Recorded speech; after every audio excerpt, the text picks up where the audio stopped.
Any summer holidays kannu call GT Holidays ku pannu. GT Holidays, South India's #1 travel brand. Renocon AAC Blocks. It saves 30% in steel, cement and labor cost. ஒவ்வொரு சதுர அடியிலும் சந்தோஷம். மதுரை களம் எப்படி sir இருக்கு உங்களுடைய பார்வையின்படி? மதுரை எந்த அளவுக்கு மீனாட்சி அம்மன் புகழ் பெற்றதோ அந்த அளவுக்கு சமீப காலமாக மதுரைன்னா நமக்கு ஞாபகத்துக்கு வருது எய்ம்ஸ் தான். சௌராஷ்டிர மக்கள்லாம் ராம சீனிவாசன் பின்னாடி நிக்கிறதுக்கு காரணம் மோடிங்கிற ஒரு எழுத்து. எங்க குஜராத்தி, இவங்களும் குஜராத்தி. இதனால பாரதிய ஜனதா கட்சி அந்த மாதிரி ஒரு பெரிய வேட்பாளர் நிக்க வைக்கல. அதிமுகவின் சார்பாக நாராயணசாமி, பாஜக கூட்டணி சார்பாக டிடிவி தினகரன் போட்டி போறாரு. குரு வெர்சஸ் சிஷ்யன், யாருக்கு வெற்றி வாய்ப்பு அதிகமா இருக்கு? குரு சிஷ்யன் மோதல்ல வந்து நாராயணசாமி காணாம போயிட்டார். ஏடிஎம்கே விட்ட ஒரே ஒரு கோட்டை ஜல்லிக்கட்டு மேட்டர் கோட்டை விட்டார். ஏன்னா ஜல்லிக்கட்டு பிறந்த இடமே அந்த இடம் தாங்க. ஓபிஎஸ் கேம்பெயின் பண்றார், ஜல்லிக்கட்டு கொண்டாந்து அதை கொண்டாந்து. The campaign of ADMK is a failure in Theni. இது தந்தை மகன் கான்ஸ்டிடியூன்சிங்கிறது விஷ்ணு பிரசாத், கிருஷ்ணசுவாமி, வசந்தகுமார், விஜய் வசந்த்.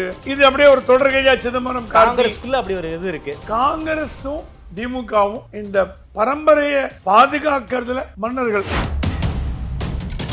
எந்த அளவுக்கு சார் போட்டி இருக்கு விருதுநகரை பொறுத்த வரைக்கும்? ஸ்டார் தொகுதி அது. சித்தி வந்து சித்தப்பா பையன் போட்டி போடுற தொகுதி. யார் சித்தி, யார் சித்தப்பா பையன்? சித்தி தான் உலகறிஞ்ச ராதிகா, சித்தப்பா பையன் தான் விஜய பிரபாகர். கன்னியாகுமரி விஜய் வசந்த் கிட்ட தான் போய் சேர போறது. காங்கிரஸுக்கு ஒரு வெற்றியா இருக்க போறது. விஜய் வசந்த் ஸ்வீப் பண்ணிட்டு போறாரு. குறிப்பா மைனாரிட்டி ஓட்டு விஜய் வசந்துக்கு வருதுங்கிறீங்களா? மைனாரிட்டி ஓட்டு மட்டும் இல்ல, தமிழின் மிக முக்கியமான நிகழ்வுகளையும் அரசியல் செய்திகளையும் உடனுக்குடன் தெரிந்து கொள்ள ஆதன் செயலி டவுன்லோட் செய்யுங்கள். டவுன்லோட் செய்வதற்கான லிங்க் டிஸ்கிரிப்ஷனில் உள்ளது. ஆதன் தமிழர்களுக்கு அன்பு வணக்கம். இன்று நம்மோடு மூத்த பத்திரிகையாளர் திருமிகு பிரகாஷம் சுவாமி அறிந்துள்ளார். வணக்கம் சுவாமி சார். வணக்கம். குறிப்பாக இந்த எலெக்ஷனை பொறுத்த வரைக்கும் மண்டலங்கள் வாரியாக தொகுதியை நாம அனாலிசிஸ் பண்ணிக்கிட்டு இருக்கோம். இப்போது மிக முக்கியமான மண்டலம் தென் மண்டலம். அங்கிருந்து உங்ககிட்ட ஆரம்பிக்கணும்னு நினைக்கிறேன். மதுரையில இருந்தே ஸ்டார்ட் பண்ணலாம். ஏன்னா அதுதான் தென் மண்டலத்துடைய என்ட்ரி பாயிண்ட். இப்போ மதுரையில சித்திரை திருவிழா வேற, கொடியேறி திருவிழா ஆரம்பமாயிடுச்சு. மதுரையில இருந்தே ஸ்டார்ட் பண்ணுவோம். மதுரை யாருக்கு சாதகமா இருக்கு? மதுரையை பொறுத்த வரைக்கும் சிபிஎம்முக்கே மீண்டும் திமுக வாய்ப்பு கொடுத்துருக்காங்க. அந்த இடத்துல அதிமுக டாக்டர் சரவணன் அவர்களுக்கு வாய்ப்பு கொடுத்துருக்காங்க. பாஜகவின் சார்பாக அந்த தொகுதியை பொறுத்த வரைக்கும் ராம சீனிவாசன் அவர்களை அந்த இடத்துல வாய்ப்பு கொடுத்துருக்காங்க. ஊடகங்களில் பாஜகவின் சார்பாக பேசக்கூடிய மிக முக்கியமானவர், அவருக்கு பாஜகவின் சார்பாக வாய்ப்பு கொடுத்துருக்காங்க. மதுரை களம் எப்படி சார் இருக்கு உங்களுடைய பார்வையின்படி? மதுரை எந்த அளவுக்கு மீனாட்சி அம்மன் புகழ் பெற்றதோ அந்த அளவுக்கு சமீப காலமாக மதுரைன்னா நமக்கு ஞாபகத்துக்கு வருது எய்ம்ஸ் தான். எய்ம்ஸ் மதுரை, எய்ம்ஸ் செங்கல், இதெல்லாம் ஞாபகத்துக்கு வரும். கொஞ்சம் முன்னாடி தள்ளி பார்த்தீங்கன்னா மூக்க அழகிரின்னு ஒரு ஆளுமை மதுரையே தன் கண்ட்ரோலில் வச்சுருந்தார். ஜெயலலிதாவே சொன்னாங்க, மூக்க அழகிரிட்டேருந்து நான் எப்போ நான் மதுரையை காப்பாற்ற போகிறேன் அப்படின்னாங்க. இந்த மூக்க அழகிரியோட தொடர்புடைய இன்னொரு மேட்ரு, உலக அளவில் மதுரை பேசப்பட்டதுக்கு காரணம் திருமங்கலம் ஃபார்முலா. திருமங்கலம் ஃபார்முலா உலகத்துக்கு எடுத்து காட்டியதே மதுரை. ஸோ மதுரை ஒரு வீட்டில் தூங்கா நகரம், கோயில் நகரமாக இருந்தாலும் அரசியலில் வந்து அடித்தட்டு மக்களும் ஆவலுடன் எதிர்பார்க்கும் பேசக்கூடிய ஜனத்தொகை உள்ள ஒரு ஊர் மதுரை. அரசியல் விழிப்புணர்ச்சி. மாயத்தேவர் அக்கௌண்ட் ஓபன் பண்ணது எம்ஜிஆருக்கு பக்கத்தில் தானே.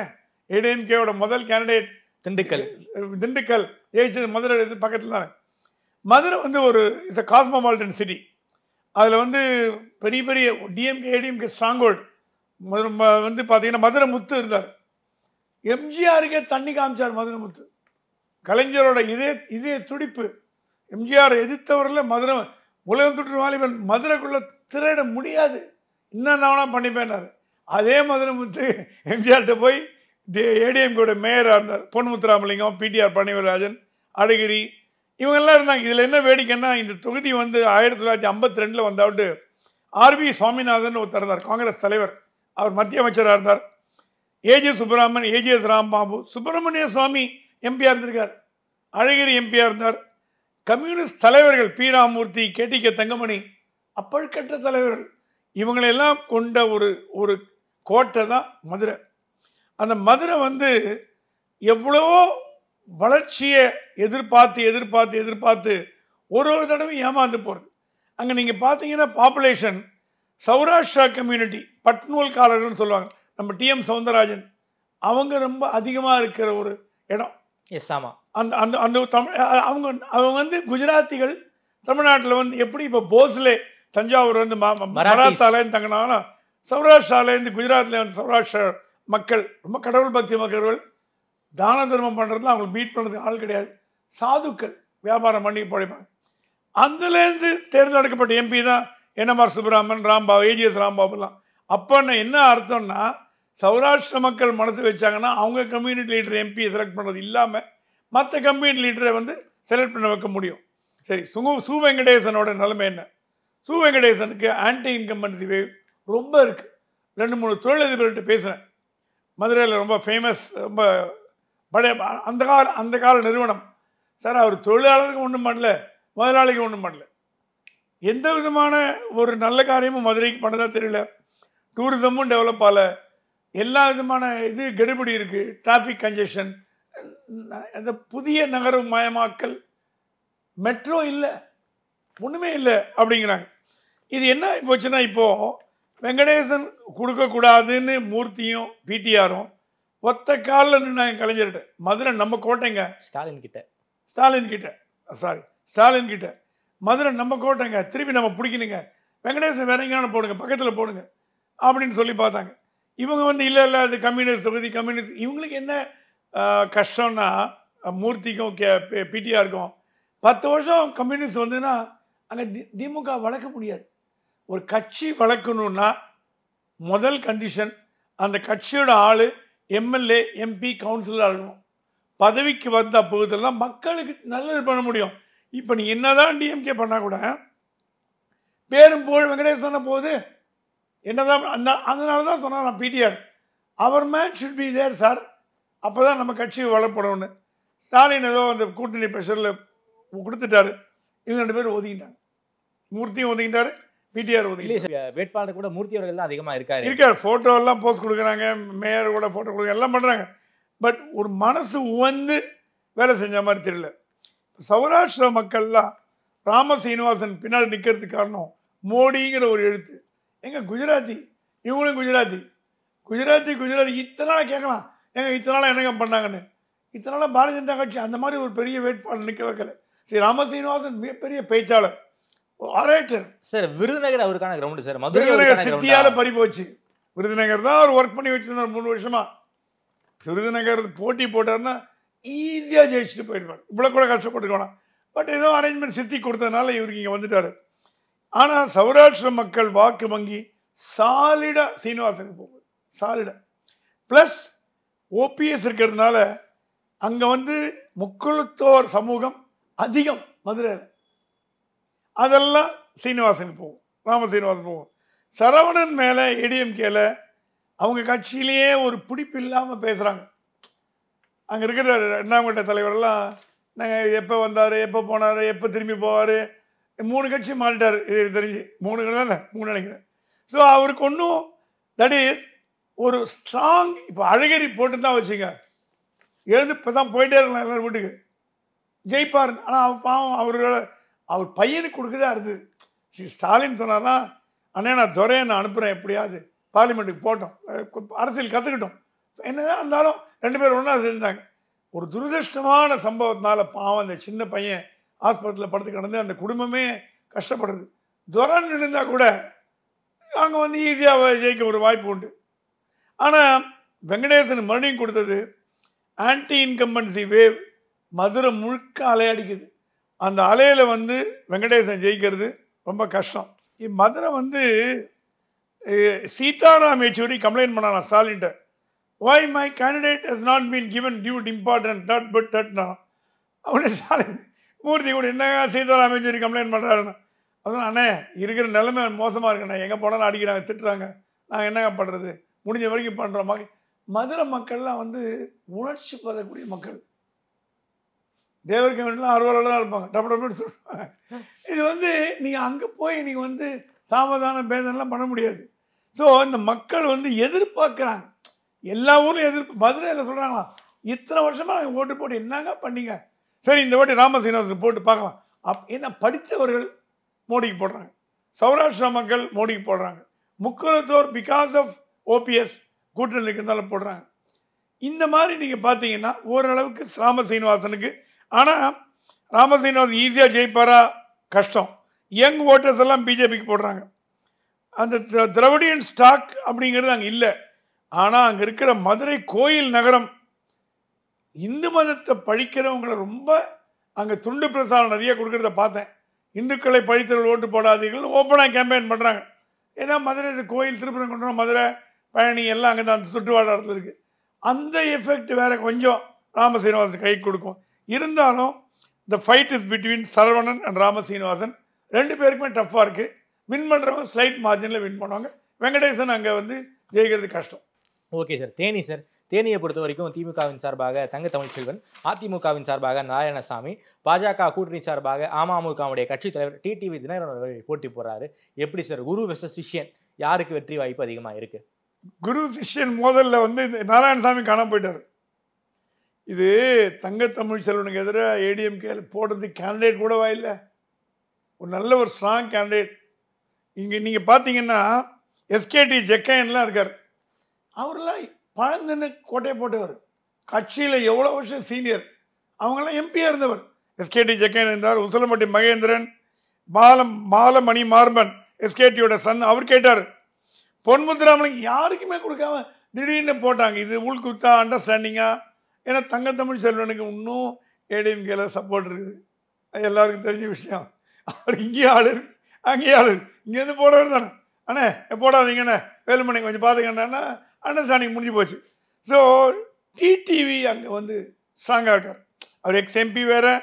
அது இல்லாமல் போன வாட்டி ஏடிஎம்கே ரவீந்திரநாத் சொல்லிக்கிற மாதிரி ஒன்றும் பண்ணல, சொல்லிக்கிற மாதிரி நல்லதும் பண்ணல, சொல்லிக்கிற மாதிரி கெட்டதும் பண்ணல. அவர் பாட்டு இருந்துட்டு போயிட்டார். ஒரு எம்பி என்ன பண்ண முடியும்?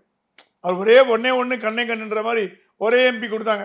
அவர் நல்லது கெட்டது எதுவும் பண்ணாமல் அவர் பாட்டு இருந்து போயிட்டார். அவர் கெட்டது பண்ணலைங்கிறதுனால அது ஒரு சிம்பத்தி இருக்குது. ஏன்னா இதுதான் அவங்க ஊர். ஸோ டிடிவிக்கு ஓபிஎஸ் வாக்கு எல்லாம் அந்த முக்குளத்தோர் பெல்ட், அதை நம்ம மறந்துடக்கூடாது. அந்த தேனிங்கிறது முக்குளத்தோர் பெல்ட்டு. இப்போ என்னன்னா ஏடிஎம்கே ஏஎம்எம்கே இதெல்லாம் ஒன்றா சேர்ந்து டிஎம்கே எதிராக போகிறது. டிஎம்கே முக்குளத்தோர் கட்சி இல்லை, அது ஃபேக்ட். அது நம்ம ஒத்துக்கணும். முக்குளத்தோர் கட்சினா ஏடிஎம்கே தான். டிடிவி தினகரன் இதெல்லாம் ஒன்றா சேருது. இங்கே பார்த்தீங்கன்னா போடி கம்பம் இதெல்லாம் ஓபிஎஸோட ஸ்ட்ராங் ஹோல்டு. அப்படி கெட்டியாக கையில் பிடிச்சிருக்காரு. டிடிவியோட ஸ்ட்ராங் ஹோல்டும் நிறைய அங்கே இருக்குது. சரி நீ கேட்கலாம், எங்க இது எப்போ பார்த்தாலும் ஏடிஎம்கே டிஎம்கே தான் வந்தான். இல்லை, ஹாரூன் ஜெயிச்சிருக்கார் காங்கிரஸில். ஆனால் டிஎம்கே தேவையில்ல ஜெயிச்சார். காங்கிரஸுக்கு அங்கே ஒன்று பெரிய சொல்லிக்கிற மாதிரி. இப்போ மயிலாடுதுறைன்னு மணிசங்கர் ஐயர், தஞ்சாவூர்னா மூப்பனார் அப்படின்னு சொல்லுவோம். அங்கே அந்த மாதிரி பெல்ட் கிடையாது, காங்கிரஸ் கிடையாது. ஹாரூன் இஸ்லாமியர் காங்கிரஸ் தான் ஜெயிச்சார். பார்த்திபன் ஜெயிச்சார். ரவீந்திரநாத் 3வது எம்பி. பெரியகுளம் எம்பியாக இருந்து 1999-2004 டிடிவி அந்த மக்களுக்கு அப்போ பெரியகுளம் ஒரு கான்ஸ்டிடுவன்சியாக இருந்தது. இப்போ வந்து தேனியில் வந்துடுது. அது ஒரு கான்ஸ்டிடுவன்சியாக இருந்தது. ஸோ தேனி மக்கள் சொன்னாங்கன்னா அட நம்ம ஆளியா, நம்ம தேர்ந்தெடுத்த எம்பி மறுபடியும் வராரு டிடிவி. குக்கர் விசில் சத்தம் பயங்கரமாக கேட்குதாங்க. ஓகே, தேனியில் விசில் சத்தம். தங்க தமிழ்ச்செல்வனுக்கு இது வாழ்வா சாழ்வா பிரச்சனை, மான பிரச்சனை. For DMK. ஏன்னா போன எலெக்ஷன் தோத்து போயிட்டார். ஆமாம், இங்கேயும் தோத்து போயிட்டு மண்ணை கவிட்டார்னா. ஆனால் ஏடிஎம்கே விட்ட ஒரே ஒரு கோட்டை ஜல்லிக்கட்டு மேட்ரை கோட்டை விட்டாங்க. ஏன்னா ஜல்லிக்கட்டு பிறந்த இடமே அந்த இடம் தாங்க, அந்த ஏரியா தான். அங்கே வந்து நீங்கள் ஓபிஎஸ் கேம்பெயின் பண்ணுறார், ஜல்லிக்கட்டு கொண்டாந்து அதை கொண்டாந்து. இவங்க ஒன்றுமே அது ஒன்றும் பெரிய ஒரு ஃபேக்டராகவே எடுத்துக்கல. The campaign of ADMK is a failure in Theni. DMK நல்லா பண்றாங்க. அங்க fight is between TTV Dhinakaran and Thanga Tamilselvan campaign குறை சொல்ல முடியாது. வாரி இறக்கிறார், விடுவிட போறார். ரொம்ப ஹார்ட் ஒர்க் தங்க தமிழ்ச்செல்வன். நான் பார்த்த வரைக்கும் இறங்கி வேலை, அதில் கில்லாடி அந்த மனுஷன். வேலையில் வந்து அஞ்ச மாட்டார். எப்படியா டிடிவி தோக்கடிக்கணும்னு கங்கணம் கட்டி இறங்குறார். அப்கோர்ஸ் அதை நம்ம பாராட்டியே ஆகணும். ஆனால் கடைசியில் விளையாட போகிறது என்னமோ காந்தி தாத்தா தான். என்னதான் ஜனங்க நீங்கள் வந்து இது பண்ணால் கூட கம்பம் செல்வேந்திரன் இறங்கி வேலை செஞ்சார்னா தங்க தமிழ்ச்செல்வன் ஜெயிப்பான்னு சொல்கிறாங்க. கம்பம் செல்வேந்திரன் விலகிட்டார். ஏன்னா அவர் கேட்டிருந்தார் சீட்டு, அவர் கொடுக்கல. அவருக்கு அந்த ஊரில் கணிசமான வாக்கு சப்போர்ட்டு மெஜாரிட்டி இருக்குது. கம்பம் செல்வேந்திரன் வந்தார்னா தங்க தமிழ்ச்செல்வன் வின் பண்ணுவார். வரலைன்னா விசில் சத்தம் ஜாஸ்தியாக கேட்கும். Okay sir. மூன்றாவது தொகுதி சிவகங்கை சார். சிவகங்கையில வந்து பாஜக வெர்சஸ் காங்கிரஸ் நேரடியான போட்டி. பாஜகவின் சார்பாக அந்த இடத்துல வந்து தேவநாதன் யாதவ் அவர்கள் போட்டி போடுறாரு. காங்கிரஸின் சார்பாக கார்த்திக் சிதம்பரம் அவர்கள் போட்டி போடுறாரு. அதிமுகவின் சார்பாக சி.வி. தாஸ் அவர்கள் போட்டி போடுறாரு. என்ன சார், சிவகங்கை கலாநிலவரம் மீண்டும் எம்பியாக போட்டி போடுறாரு கார்த்திக் சிதம்பரம். மீண்டும் வெற்றி வாய்ப்பு கிடைக்க வாய்ப்பு இருக்கா? பிரச்சாரம் ரொம்ப எளிய மக்களோடு கனெக்ட் ஆகிற மாதிரிலாம் கார்த்திக் சிதம்பரம் பேசுகிற வீடியோ வைரல் ஆகுது. அவர் வைரலாகி மீண்டும் எம்பி ஆகிறதுக்கு வாய்ப்பு இருக்கா? 15 ஆண்டுகளாக இந்தியாவின் மிக சக்தி வாய்ந்த பலம் வாய்ந்த உள்துறை அமைச்சராகவும் நிதி அமைச்சராகவும் 7 முறை எம்பியாகவும் 84லேருந்து அதை பாக்கெட் பரோவை வச்சிருந்தவர் பி சிதம்பரம். பி சிதம்பரம்னா சிவகங்கா அப்படி பாக்கெட் பரோவா வச்சிருந்தார். அதுக்கப்புறம் அவரே தப்பி பழிச்சு மேனேஜ் பண்ணி கரையேற முடியாமல் கார்த்திகிட்ட கொடுத்தார். இப்போ கார்த்தி செகண்ட் டேர்ம் இப்போ ட்ரை பண்ணுறாங்க. தேவநாதன் யாதவ் போட்டி போடுறாங்க. இது என்ன போச்சுன்னா, கார்த்திக் சிதம்பரம் கட்சிக்காரனுக்கே பிடிக்க மாட்டேங்குது. காங்கிரஸ்காரங்க யாருமே வேலை செய்யலை. எனக்கு தெரிஞ்சு அங்கே இருக்கிற காங்கிரஸ்காரங்களாம் சுதர்சன ராஜ்யப்பன் வரும்னு எதிர்பார்த்தாங்க. அங்கே காங்கிரஸ் பவர்ஃபுல் மேன் சிதம்பரம்ங்கிறது ஒத்துக்கிறேன். ஆனால் equally powerful K R. Ramasamy, Sudarsana Rajyappan, K S. Alagiri இவங்கெல்லாமும் ஒரு ஸ்ட்ரென்த். இவங்க எல்லாம் ஒதுக்கிட்டாங்க. ஏன்னா இவங்க எல்லாருமே கார்த்தி வேண்டான்னு கேம்பெயின் பண்ணாங்க. தீர்மானமே போட்டவங்க. ஸ்டாலின் போய் கொடுக்காதுன்னாங்க. இவர் எல்லாம் சிதம்பரம் ஒன்றுமே பண்ணல. நேரம் சோனியா காந்தி பார்த்தார், சீட்டு வாங்கிட்டு வந்துட்டார். செல்வ பிறந்தே சொன்னார், அண்ணே இன்னும் இப்படி ஆகி போச்சுன்னு. அவர் போய் சொன்னார், என் பையன் தான் ஜெயிப்பான். இப்போ காங்கிரஸ்காரங்க உள்ளடி பண்ண ஆரம்பிச்சிட்டாங்க. அது முதல்ல கார்த்திக்கு பெரிய ஒரு ப்ளோவாக இருக்குது. ரெண்டாவது, காங்கிரஸ் சப்போர்ட் இல்லை, டிஎம்கே சப்போர்ட்டும் இல்லை. கண்ணப்பன் சொல்லிட்டாராம், இந்த தொகுதியெல்லாம் வேலைக்கு ஆகாது, நம்ம எதோ பண்ணாங்கன்னா கொடுத்து என்ன பண்ணலாம், அதுக்கு மேலே ஒன்றும் நம்ம முயற்சி எடுக்க முடியாது. திமுகவால் கைவிடப்பட்ட தொகுதி, காங்கிரஸால் கைவிடப்பட்ட தொகுதி, மக்களால் கைவிடப்பட்ட தொகுதி. அங்கே யாதவா ஓட் பேங்க் சாலிடாக இருக்குது. யாதவா ஓட் பேங்க் அப்படியே தேவநாதன் யாதவுக்கு போகுது. கண்ணப்பன் இருக்கிறதுனால ஓரளவுக்கு அவரும் யாதவா கம்யூனிட்டி தான், இல்லைன்னு சொல்லணும். 80-20 வச்சுக்கலாம். அங்கே பெரிய கருப்பன் வேற இருக்காரு. பெரிய கருப்பன் வேற இருக்காரு. ஆனால் பெரிய கருப்பன் வந்து சொல்கிறானா, சிதம்பரத்தோட அரகன்ஸ்க்கு முன்னாடி எங்களால் ஈடு கொடுக்க முடியல, சிதம்பரம் யாரையும் மதிக்கிறது, அது தெரிஞ்ச விஷயம். அதனால ஏடிஎம்கே வந்து எப்படி வந்து ஒரு சேவியர் தாசனை தெரியாத ஒருத்தர் அங்கேயும் ஒரு காம்ப்ரமைஸ் பிசியை தான் பண்ணிட்டார். ஒரு நல்ல ஒரு கேண்டிடேட்டை போட்டிருக்கலாம். அவர் வந்து அது இல்லாமல் மைனாரிட்டி கம்யூனிட்டி அங்கே வேலைக்கு ஆகுதுன்னு தெரியும். இது சிவகங்கை செட்டியார் ஏரியாங்கிறதெல்லாம் போய் ரொம்ப வருஷம் ஆச்சு. செட்டியாரெல்லாம் படிச்சு கிடிச்சு எல்லாம் வெளிநாட்டுக்கு போயிட்டாங்க. அவர் ஒரு காலத்தில் ராஜ பரம்பரை தான். அவர் அந்த ராஜ பரம்பரைக்கு வேல்யூ இல்லை. இவங்க என்ன சொல்கிறாங்களா, நீங்கள் வந்து என்ன 7 முறை எம்பி, 15 முறை மத்திய அமைச்சர், தொகுதிக்கு என்ன பண்ணீங்க? ஸ்பைஸ் பார்க் ஒன்று ஆரம்பிச்சிங்க. Spice park total failure. Intake இல்லை, அவுட்டேக் இல்லை. செட்டிநாடு டூரிசம்னு ஒன்று போட்டிங்க, ஸோ பிளான் பண்ணீங்க, பேப்பரில் தான் இருக்குது. உலகத்திலேருந்து மக்கள் வந்து பார்க்கக்கூடிய இடம் செட்டிநாடு டூரிசம். பிரைவேட் செக்டார் கோடிக்கணக்கில் சம்பாதிக்கிறாங்க. வீடெல்லாம் கட்டி கானாடு காத்தரலாம். மத்திய அரசாங்கம் மாநில அரசாங்கம் ஒன்றுமே பண்ணல. சொல்லி பார்த்தாங்க. ஆனால் மக்கள் சொன்னான், சிவகங்கையில் ட்ரெயினையாவது நிற்க வைங்கப்பா. ஒரு வாட்டி மதுரையில் போய் ஏற முடியல வயசான காலத்தில். ட்ரெயின் நிற்க வைக்கிறதுக்கும் கார்த்தி எந்த ஒரு நல்ல காரியம் பண்ணல. கேட்டாங்களாம், உதான் அங்கே இருக்கிற தொழிலதிபர்கள்லாம் போய் சொன்னாங்களாம், உதானில் சேலத்துலாம் வாங்குறாங்க, சின்ன சின்ன ஊர்லாம் வாங்குறாங்க, ஏன் சிவகங்கையில் வாங்கக்கூடாதா, நமக்கு இடம்லாம் ரெடியாக இருக்குது. Oh no I do it. I'm friend of this minister, that minister, ஒரு மினிஸ்டர் இல்லை. ஸோ இவங்க இந்த தொழிலதிபர் என்ன சொல்கிறாங்க, இந்த 4 ஸ்கீமை பண்ணாதனால கார்த்தியை நாங்கள் தோக்கடிச்சு ஆக போகிறோம். சரி, யார் அடுத்தது ஜெயிக்க போகிறது? டிஃபால்ட் தேவநாதன் வர்றார். தேவநாதன் யாதவ் அப்படியே புகழ் உச்சியில் இருக்கார். அவர் தான் வின்னிங் கேண்டிடேட்லாம் கிடையாது, டிஃபால்ட். ஏன்னா வந்து தேவியர் தாஸ் ஒன்றுமே சத்தமே காணும். டிஃபால்ட் தேவநாதன் வரக்கூடாதுன்னு இந்த மயிலாப்பூர் இண்டு பர்மனன்ட் பண்ணல ஆரம்பித்தாங்க. அப்புறம் டிஎம்கே காரங்களே சொல்லி அது பண்ணால் மயிலாப்பூர் நமக்கு அஃபெக்ட் ஆகும்னு சொல்லி, ஏன்னா மயிலாப்பூருக்கு எல்லாம் டெபாசிட் அங்கே தான் போட்டிருக்காங்க. அவங்க வந்து செல்வ பெருந்தகையும் அந்த பொருளாதார நிபுணர் அடக்கிட்டாங்க. ஸோ இது அது இல்லாமல் தேவநாதன் யாதவோட அறிவிக்கப்பட்ட சொத்து மதிப்பு 300 கோடி. Richest candidate, one of the richest in Tamil Nadu Devanathan Yadav. So money playing அங்கே வந்து சிதம்பரத்துக்கு ஈக்குவலாக மணி பிளே பண்ணக்கூடிய தேவநாதன் யாதவ் போட்டது பாஜகவோட தந்திரம். தேவநாதன் யாதவ் ஜெயிப்பார், கொஞ்சம் கஷ்டப்பட்டு தான் ஜெயிப்பார். கார்த்திக்கு அவ்வளோ சீக்கிரம் இல்லை. ஆனால் கடந்த முறை என்ன சொன்னார் மோடி, ரீகவுண்ட் மினிஸ்டர்னார். ஞாபகம் வச்சுங்க. ஈஸியா ஒன்றும் ஜெயிக்கல. 2009 ரீகவுண்ட் மினிஸ்டர் மோடி கிண்டல் பண்ண ஆப்போசிட்டா கண்ணப்பனார் நினைக்கிறேன். கண்டப்பனை விலைக்கு வாங்கி ஒரு மாதிரி பண்ணிட்டாங்க. அது முடிஞ்சு போன கதை. அதனால தான் இனிமேல் நமக்கு தேர்தல் அரசியல் வேணா ராஜ்யசபாவை போயிட்டார். அடுத்தது கார்த்தி சிதம்பரம் ராஜ்யசபாவில் போய் எம்பி ஆகி, இது தந்தை மகன் கான்ஸ்டியூன்சிங்கிறது விஷ்ணு பிரசாத் கிருஷ்ணசுவாமி, வசந்தகுமார் விஜய் வசந்த், இது அப்படியே ஒரு தொடர்கையா சிதம்பரம் காங்கிரஸ்க்குள்ள அப்படி ஒரு இது இருக்கு.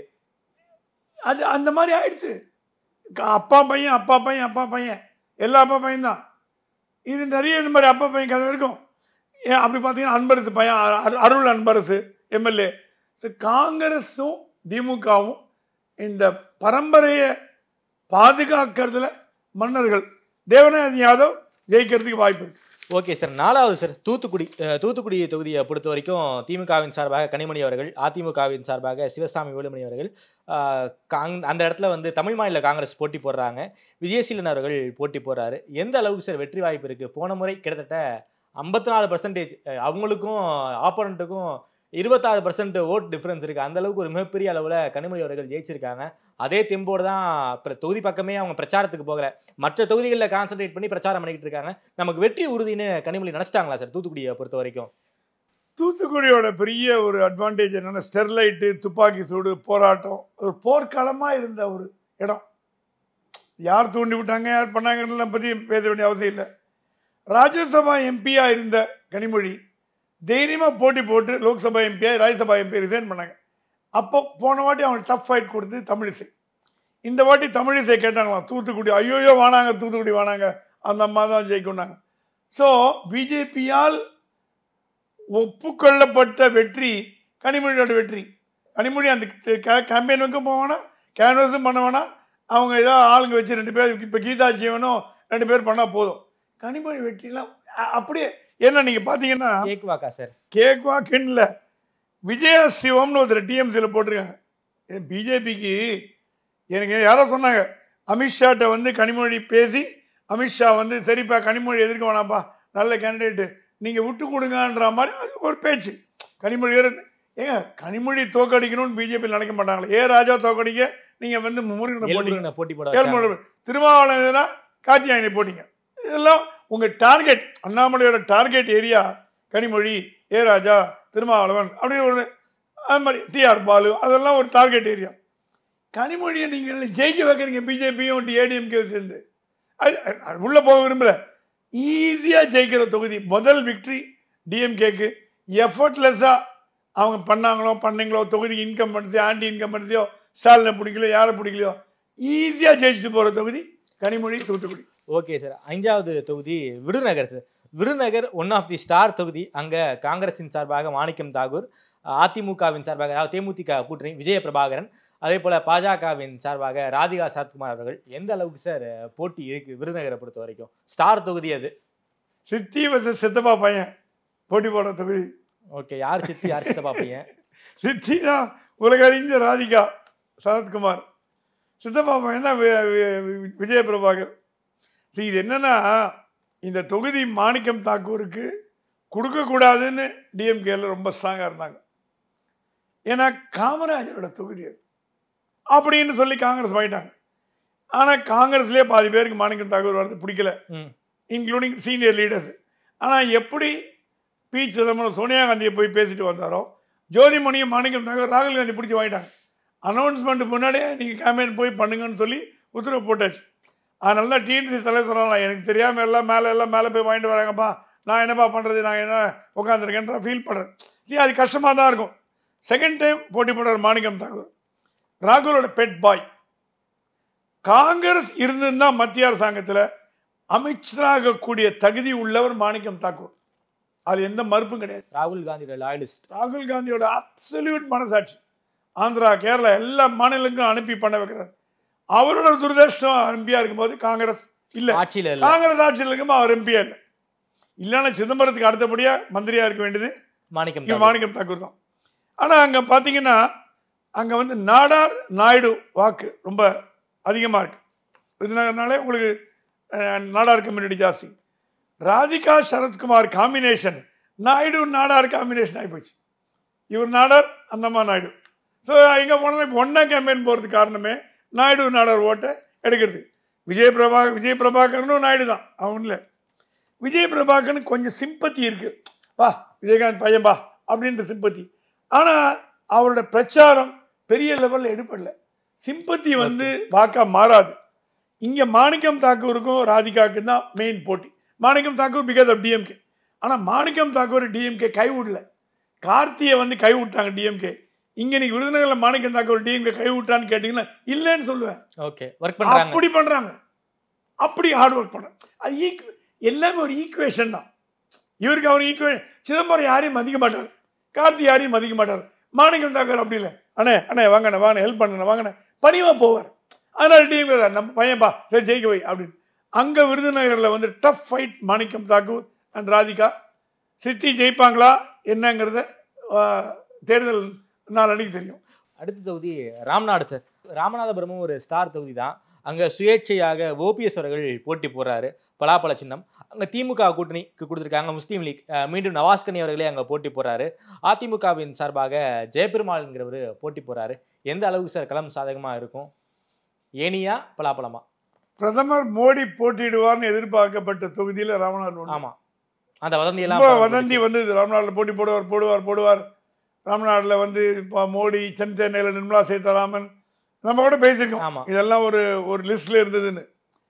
அந்த தொகுதியில் பன்னீர்செல்வத்துக்கு கொடுத்துருக்காங்க.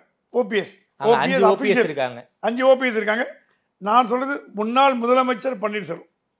இப்போ பன்னீர்செல்வம் என்ன சொல்றாரு, இப்போ ஓபிஎஸ் இப்போலாம் 5ஆவதுல இருக்கும் பாருங்க, பலாப்பழத்தை பாருங்க, குழந்தை சொல்ற மாதிரி எக்ஸ்பிளைன் பண்றாரு. கையை வச்சு அமுக்குங்க, அணையிற வரைக்கும் அமுக்குங்க, லைட் வரைக்கும் அமுக்கு. அவரோட கேம்பெயின் எல்லாமே ஜனங்களுக்கு யாரை தேர்ந்தெடுக்கணும்னு கற்றுக் கொடுக்குறாரு. பலாப்பழம் பார்த்தீங்களா, அது பலாப்பழம் இருக்கும், அதில் போய் அமுக்குங்க, வேற எதுலையும் அமுக்கிடாதீங்க. இது என்ன வேடிக்கைன்னா இதெல்லாம் ஏடிஎம்கே பண்ணுற வேலை. ஆனால் கேண்டிடேட்டில் கோட்டை விட்டீங்களே, ஓபிஎஸ் எதிர்த்து போடுற கேண்டிடேட்டாக போட்டிருக்கீங்க. இதுவே அன்வர் ராஜா நிப்பாட்டி இருந்தால், அன்வர் ராஜா நிப்பாட்டுங்கன்னா டஃப் ஃபைட் கொடுத்துடலாம் ஓபிஎஸ். இப்போ என்ன ஆகி போச்சு, இப்போ பன்னீர்செல்வத்துக்கு நவாஸ்கனின்னு ஆகிப்போச்சு, வேறு வழி இல்லை. ஆனால் பன்னீர்செல்வம் அந்த ஊரில் முக்குலத்தோர்லாம் பன்னீர்செல்வத்தை நல்லா அறிந்தவர்கள். ஓகே, அவங்க சிம்பிளை தேடி கண்டுபிடிச்சி போட்டாங்கன்னா ஏடிஎம்கே வீக் கேண்டிடேட்டு. நவாஸ்கனிக்கு என்ன பிரச்சனைனா கையை விட்டு நிறைய செலவு பண்ணுறார், தொகுதிக்கு செலவு பண்ணுறார், தேர்தலையும் செலவு பண்ணுறார், எஸ்டி கூரியர் அவரோடது வாரி விடுறார். ஆனால் மக்கள் மத்தியில் ஒரு சின்ன அதிருப்தி இருக்குது.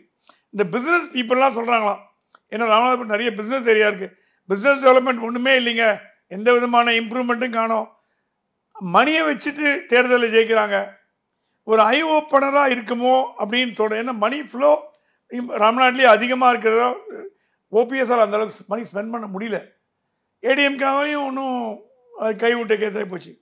ஸோ நவாஸ்கனி மணி ஸ்பெண்ட் பண்ணி வரத்துக்கு வாய்ப்பு இருக்குது. ஜாஃபர் சாதிக் மேட்டர் அங்கே வந்து அகெயின்ஸ்டாக போயிட்டுருக்குன்னு கேள்விப்பட்டேன். லேட்டஸ்ட் ஐபி ரிப்போர்ட் கன்ஃபார்ம் பண்ணுறது. ஏன்னா பிஜேபி எப்படி கேம்பெயின் பண்ண ஆரம்பிக்கிறது, பன்னீரை எப்படியாவது ஜெயிக்க வச்ச பிரச்சனை. ஏன்னா பன்னீர் எம்பி ஆனால் ஒரு மந்திரியாக்கி ஏடிஎம்கே உடைக்க முடியும். பன்னீர் தோது போயிட்டாருன்னா அப்புறம் உங்கள் கனவெல்லாம் தகுந்து போயிடும். ஸோ பிஜேபி கான்ஸ்டிடுவன்சியோட முடுக்கி விடுறது பிஜேபி இங்கே ராமநாதபுரத்தில் தான். ஓபிஎஸ் ஜெயிக்கணும்னு. ஓபிஎஸ் ஜெயிப்பாரா, it's $1 million question. Navaskani is popular man, money இருக்குது, நம்ம அங்கே வெயிட் பண்ணி பார்க்கணும். 7வதாக தென்காசி தொகுதி சார், தனி தொகுதி. அங்கே வந்து திமுகவின் சார்பாக ராணி அவர்கள் போட்டி போடுறாங்க, அதிமுகவின் சார்பாக டாக்டர் கிருஷ்ணசாமி, பாஜகவின் சார்பாக ஜான் பாலின் போட்டி போடுறாங்க.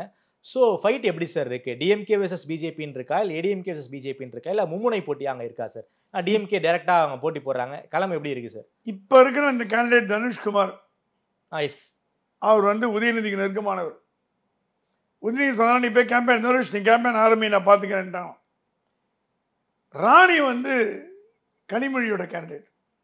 எனக்கு தெரிஞ்சு தமிழ்நாட்டிலேயே கனிமொழி உதயநிதி அந்த ஸ்டாண்ட் ஆஃப் பாயிண்ட் வந்த ஒரே தொகுதி தென்காசி. ராணிக்கு கொடுத்தே ஆகணும்னு சொல்றாங்க கனிமொழி. என்ன ஆனாலும் பரவாயில்ல, கொடுத்தாகணும். உதயநிதி தனுஷ் கொடுத்தே ஆகணும். கடைசியில் கனிமொழி தான் ஜெயிச்சிட்டாங்க. இது என்ன ஆயிடுச்சு, இப்போ உதயநிதி தயவு இல்லாமல் டிஎம்கே கேண்டிடேட் ஜெயிக்க முடியுமா? சிம்பிள். சின்ன குழந்தை கூட தெரியும். திமுக உறுப்பினராக இருக்க வேண்டிய அவசியம் இல்லை. உதயநிதி பிளஸிங் இல்லாமல் எந்த கேண்டிடேட்டாவது எந்த ஊர்லேயாவது 40 தொகுதியில் ஜெயிக்க முடியும்னு நீங்கள் சொல்லுங்கள். நான் வந்து அதுக்கப்புறம் ஆன்சர் கொடுக்குறேன். ஸோ உதயநிதி ஆஃப் ஆகிட்டார், இளைஞரணி ஆஃப் ஆகிடுச்சு. இளைய தளபதி போலன்னொடனே டிஎம்கே எல்லாம் அப்படியே பேக் அடிச்சிட்டாங்க. ஸோ ராணி அங்கே வந்து கைவிடப்பட்டார். ராணியின் மகடம் பறிக்கப்பட்டது.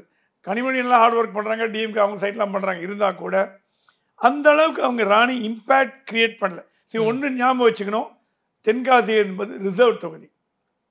அங்கே வந்து ஜான் பாண்டியன் இவங்கெல்லாம் வந்து தேவேந்திர குல வேளாளர், இவங்க வந்து பறையர் செல்வாக்கு மிக்க தொகுதி. திருமா சப்போர்ட்டு ராணிக்கு வாங்கிறதுக்கு ட்ரை பண்ணுறாங்க. திருமாவளவனை கூட்டு வந்து ட்ரை பண்ண வச்சு அந்த சப்போர்ட், ஏன்னா அந்த ஜாதி வாக்குறுதி பண்ணலான்னு சொல்லிட்டு இருந்தால் கூட கனிமொழி ஆதரவு மட்டுமே இருக்க போகிறதில்லை. கிருஷ்ணசாமி பார்த்தீங்கன்னா நாடார்கள் எதிர்பார்க்காங்க. அவர் தேவேந்திர குல வேளாளரோட நாடார்கள், தென்காசி நாடார் ரொம்ப பாப்புலர். அவங்க எல்லாம் வந்து ஜான் பாண்டியன் குது, அங்கே இருக்கிற கிறிஸ்டியன்ஸ் எல்லாம் John Pandian. Minority vote split ஆகிற ஒரு இடம் பார்த்தீங்கன்னா தமிழ்நாட்டில் தென்காசி தான். 2வது இடம் நார்த் மெட்ராஸ். பிஜேபி 2 கிறிஸ்டியன் நிறுத்திருக்கு. யாரும் நினச்சி கூட பார்க்கல. வெள்ளூர் விருகம் போட்டிருந்தாங்கன்னா ஃபுல் சர்க்கிள் ஆகிருக்கும். 2 கிறிஸ்டியன் ஒரு முஸ்லீம், மீதெல்லாம் ஹிந்துஸ்னு. அது பண்ண தப்புன்ட்டாங்க. வெள்ளூர் விருகம் போட்டு ஜெயிக்க வச்சு காமிச்சா இந்தியாவே தள்ளு வந்து பார்க்குற மாதிரி ஆகிடும். அப்போ மைனாரிட்டி ஓட் பேங்க், அந்த மைனாரிட்டிக்கு எதிரான கட்சி, அந்த வாதம்லாம் அடிபட்டு போயிடும். ஜான் பாண்டியன் ஆல்ரெடி 2வது இடத்துல நிறைய வாட்டி வந்திருக்கார்.